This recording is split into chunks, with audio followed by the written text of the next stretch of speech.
takut padamu. Kita takut sama Habib Umar bin Habib. Kita takut sama Hubabah Nur. Kita takut sama Hubabah Talha. Kita takut sama orang-orang yang seperti itu. Takut apa? Takut membuat mereka sakit, takut membuat mereka nggak nyaman, takut membuat mereka kemudian merasa nggak enak hatinya, atau mereka nggak kenapa-napa, tapi Allah lihat kamu yang menjadi penyebab kakinya tergelincir, tangannya sakit, tangannya terluka, atau mereka lelah, kemudian bahaya. Teman-teman sekalian, hubungan kita sama Allah bahaya. Makanya Sayyidina Syekh Bakar bin Salim sebutin, ya Allah kami takut kepada orang yang takut padamu lebih dulu daripada kami pun takut kepada orang yang tidak takut padamu. Sama preman, sama penjahat, sama orang-orang yang merampok, sama orang yang berani mencuri, sama orang yang berani berkhianat, sama orang yang berani mengambil harta kita. Kita juga takut sama mereka, iya kan?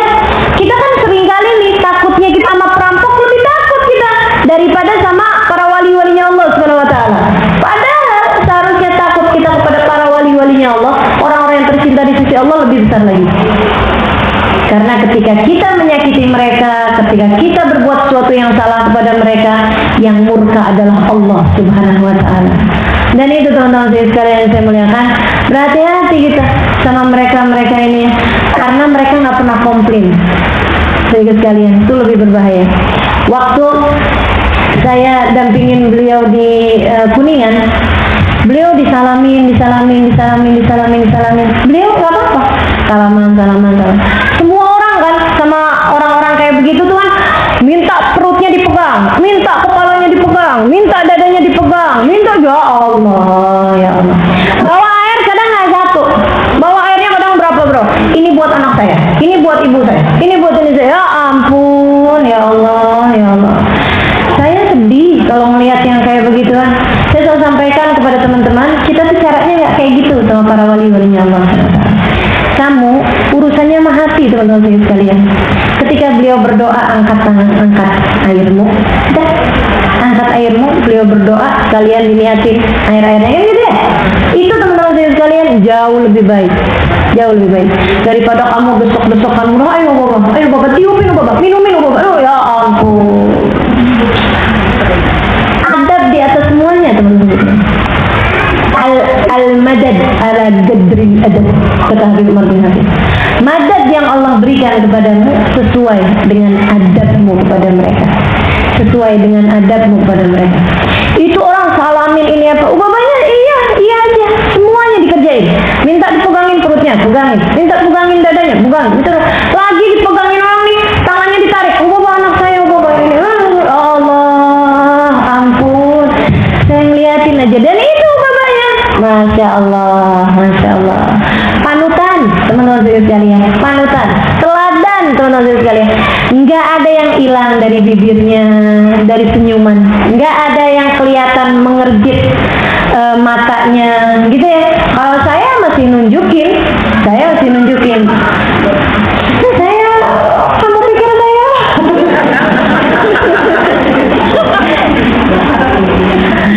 Masih lah gitu kan ya. Masih yang aduh boleh ntar nggak? Boleh nanti nggak? Boleh gitu, masih gitu kan. Karena kan beda level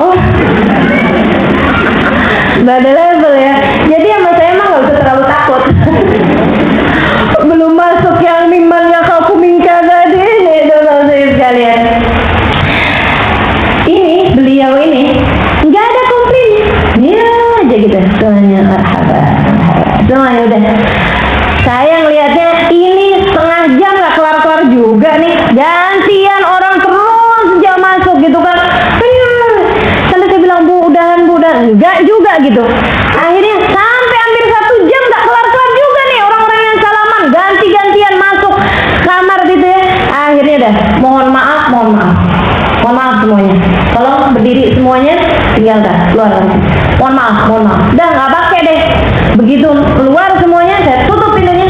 Bapak tolak udah. Jazakillah khairan. Makasih. Itu teman-teman.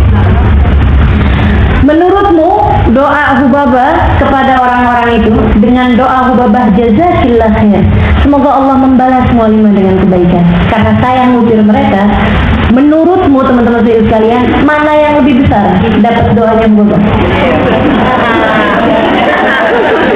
Coba. Gitu loh teman-teman sekalian. Jadi Hubabah, ketika kita nggak desek-desekin mereka, ketika kita nggak dapat doa secara khusus, ketika kita nggak dapat tangan beliau ditaruh di dada ini apa segala macam, nggak betul. Tapi kita dengan adab, dengan santun, dengan penuh inian, beliau doa kita aminkan, beliau bicara kita dengarkan, beliau menyampaikan suatu kita ingat-ingat dengan baik, kita pandang wajahnya dengan penuh rasa pengagungan, penghormatan. Itu sekalian saya muliakan, beliau jalan kita berikan jalan, nggak pakai disalamin, nggak pakai diapain, nurut apa kata Halimah, apa yang disampaikan Halimah tentang Hubabah, gitu ya. Bagaimana adab kita kepada Hubabah dikerjakan, teman-teman saudara sekalian saya muliakan, itu Hubabahnya.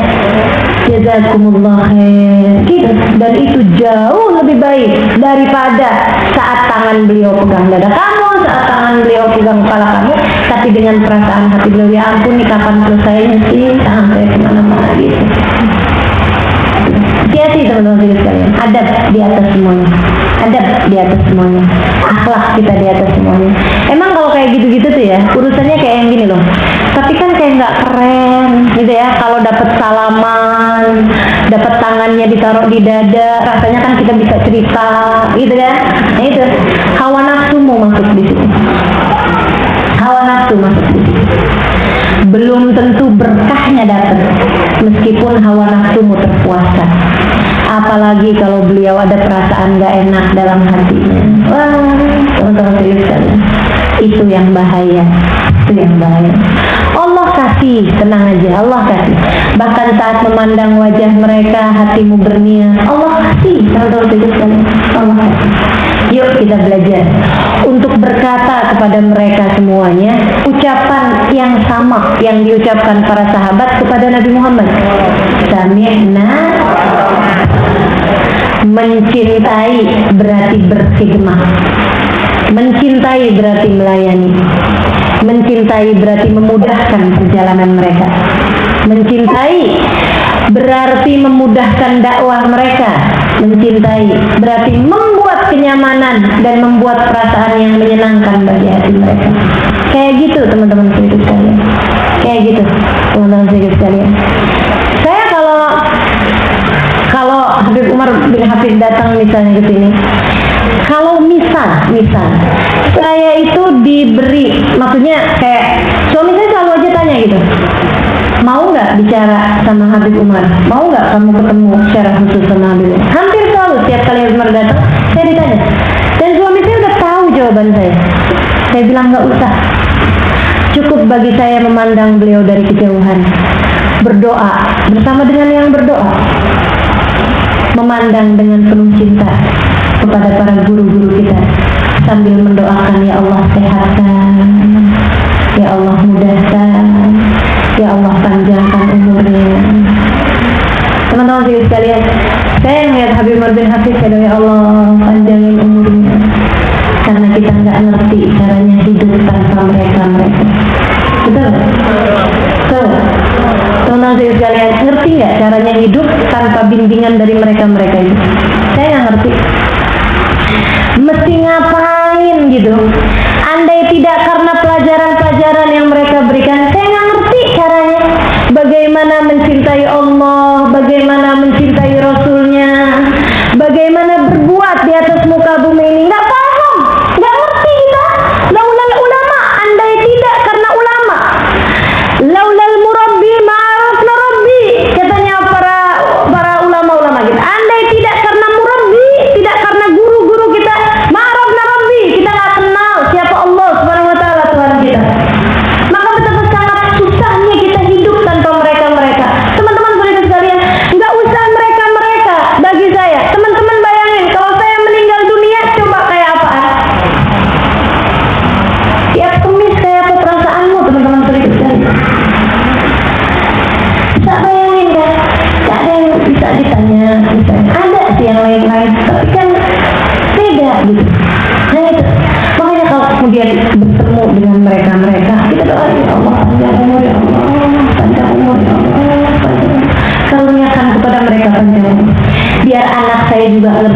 caranya hidup seperti mana saya ngerti caranya hidup dari mereka. Kan begitu ya? Nah itu, buat nyaman para kekasih Allah Subhanahu wa Ta'ala. Nggak ada ceritanya, mudah-mudahan di majelis-majelis kita membuat keadaan-keadaan yang tidak nyaman bagi para kekasih Allah Subhanahu wa Ta'ala. Saya sangat berharap ini agar bisa menjadi pelajaran bagi kita sekalian. Kayak apa coba yang sampai secara nggak sengaja saya tahu nginjek kakinya Habib Umar bin Hafid sampai bikin kakinya jadi kejepit. Kayak apa coba? Kayak apa coba teman-teman sekalian? Ya Allah, Habib Umar itu waktu di Kuitang itu sampai dengan berat badannya. Jangan beliau, suami saya yang dampingin beliau itu, ya Allah, sampai berat badannya, sampai jadi cantengan kakinya. Suami saya bukan Habib, yang jagain Habib gitu. Nah itu kan orang-orang yang telah berbuat hal yang sudah sampai bolak-balik. Habib Umar sampai dipijet habis dari situ, dilurusin, dibenerin gitu kakinya. Itu kan orang menghambat dakwanya Habib Umar. Dan orang yang menghambat dakwanya Habib Umar yang untuk mengajak orang kepada Allah, apa nggak bermasalah sama Allah? Dianya sih nggak berasa, dia rasanya mau nyari berkah gitu. Berkah atau halakah teman-teman sekalian? Akhirnya bukan berkah malah halakah. Halakah artinya kehancuran. Bukannya dia dapat keberkahan, malah dapat kehancuran. Kebinasaan. Inna lillahi wa inna ilaihi raji'un. Yuklah kita ya nyarinya berkah. Insya Allah. Mudah-mudahan Allah SWT kasih semua kebaikan bagi kita sekalian. Insya Allah. Amin ya rabbal alamin. Jadi kayak gitu tuh teman-teman sekalian. Ya nanti kalau ada orang-orang soleha gitu kan, saya bawakan di majelis ini gitu.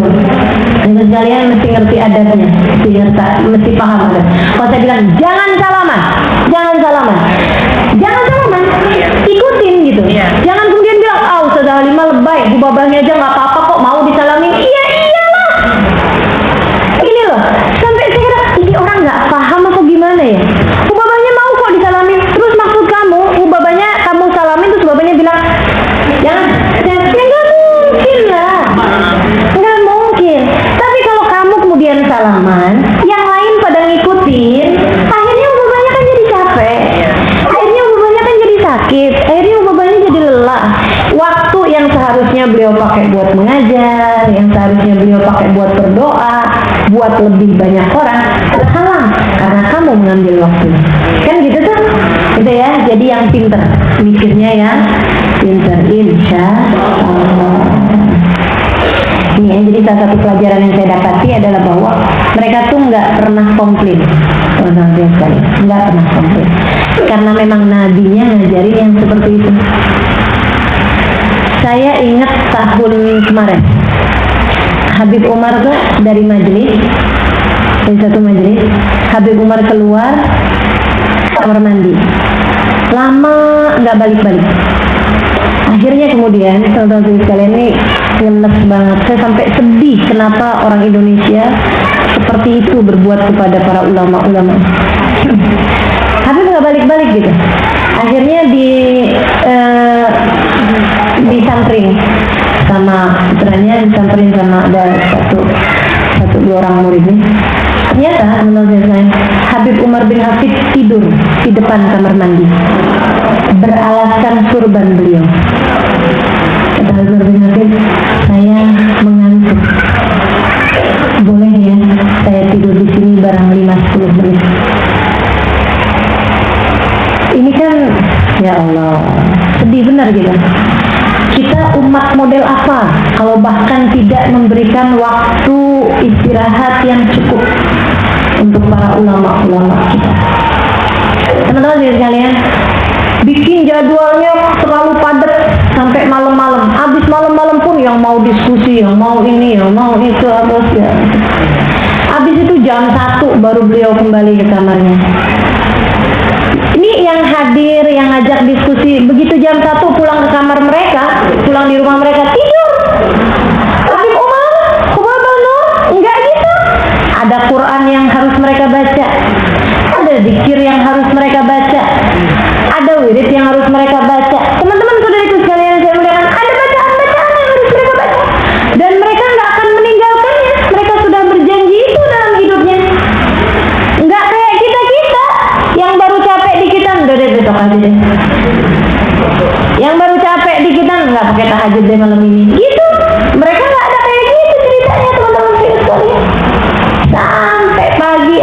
lagi, ada zikirannya lagi yang mereka harus baca. Karena mereka tidurnya biasanya awal, jam 9 sampai jam 11 sampai jam 12 tidur di waktu malam. Lah itu jam 9 sampai dengan jam 12-nya dipakai buat kita-kita, akhirnya mereka menganggap waktu tidurnya udah hilang. Itu loh teman-teman itu sekalian. Jangan sampai itu terjadi. Insyaallah mudah-mudahan kita lebih ngerti bagaimana cara menghormati ulama-ulama kita. Amin ya rabbal alamin. Karena tiap saya bawa ini curhatan saya ya, mohon maaf ya. Tiap kali saya bawa Hubabah, tiap kali saya bawa Hubabah Nuh, Hubabah Maryam dulu, Hubabah Tolha kemarin, gitu ya. Tiap kali bawa, selalu masalahnya sama aja. Setengah mati menghalangkan orang-orang untuk, ayo dong, Hubabahnya lagi istirahat, ayo Hubabahnya lagi makan, ayo Hubabahnya.